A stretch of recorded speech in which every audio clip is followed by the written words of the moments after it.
Alright, so good morning, good afternoon, yes, good evening, depending on the time zone where which you're connecting me live. This beautiful Thursday evening right in Benin City, Edo State, Nigeria.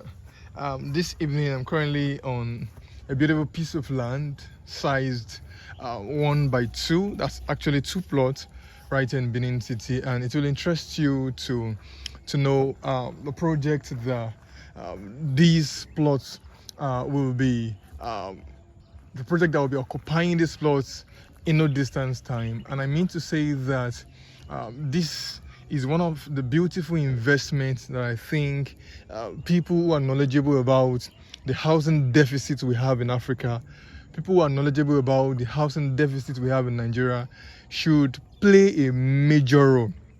And so a distinguished Edo indigenous reached out to me and said, Victor, I think I like what you're doing, and I'm very, very much interested to investing in the housing industry in Edo State. I've seen a whole lot of beautiful projects in Lagos State, in Abuja, in Port Harcourt, and I feel that more beautiful projects of that nature can also be executed and cited in Edo State.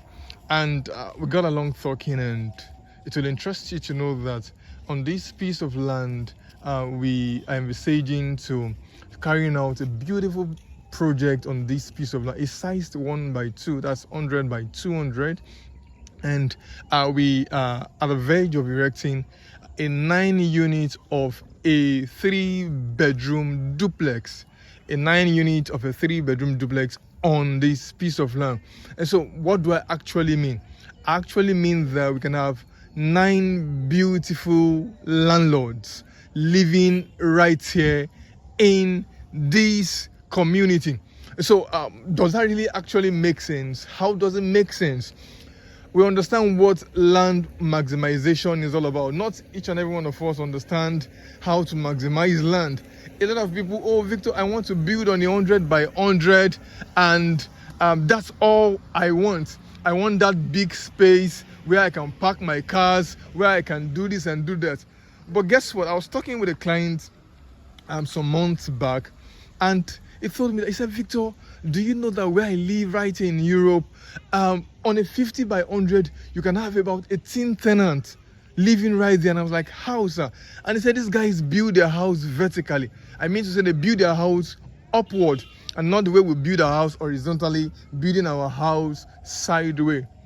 If you actually understand everything that I've been saying, then I put it to you that this investment is one beautiful investment that I think every well-meaning Edo indigene would actually appreciate. At this point, I'd like to present to us the angel behind this project, and I like us to hear from the horse's mouth. Trust me, you will see that there's a sincerity of purpose when you hear him talk about the project in view. Good evening, sir. Hey, Mr. Victor, how You can have this yourself. Very, very fine, sir. Yeah, thank you for coming to site, for us to see this stuff together. I know we've been talking for quite some time now, trying to visualize and actually, through the concept stage, come up with a very, very beautiful concept in housing, especially in Edo State. So we always talk about Lekki, we talk about Abuja, all the beautiful stuff we see there. But guess what? One is coming to Benin. And this concept, is driven by so many factors. One, best use of land. Two, use of space. Very important, use of space. And also the flow. Then you bring in the aesthetics, Then you bring in the concept of lean construction, where you plan from the beginning and taking out all the waste. Because the reason housing is expensive in this part of Nigeria, especially Benin, is because of the way we build our houses. So all those things we have factored in to make sure that this concept that we're bringing to Benin now, right, actually, takes care of those issues that we deal with, during housing construction. So Mr. Victor has been very helpful in bringing this concept to light. So it was a tedious work, but today we have a blueprint of what we need to do. So right now, in the next few days, it's going to be submitted for approval through the states. We have to do everything legally, and once that is done, we'll mobilize and do all the necessary paperwork in terms of government and community to make sure we take off all the nuance that has to do with housing delivery in Edo State. So watch out. Very soon you will have a good reference point, to maximize our building in Edo State. Thank you. Oh, beautiful. Thank you so very much, sir. So you heard from the horse's mouth. Trust me, it wasn't an easy task going through the project phase. Why? Because Mr. F.A. is someone person who I expect so much. I expect his technicality. I expect his detail. He's one person who understands to detail. Victor, this is actually what I want. And trust me, while I was even consulting, it was also a learning process for me.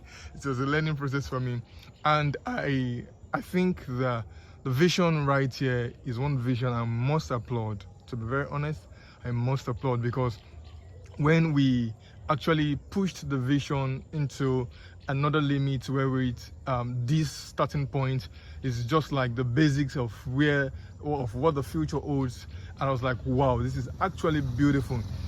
For me, I would say a very big thank you to him. There are a lot of people who just feel that, come on, let me just build for my family, and then we're fine, and a whole lot of issues happening in Nigeria. Is Nigeria actually worth investing in? Trust me, there are people who understand how to actually make money in Nigeria. So not just milking people to make money, but solving problem. And while you're solving problem, trust me, there's always a dividend to that effect. Thank you so very much, Mr. Efe. Thank you so very much. Trust me on this project. I'm in 100% on this project. Don't forget that my name is Raymond Victor Olise. Thank you, and God bless you all.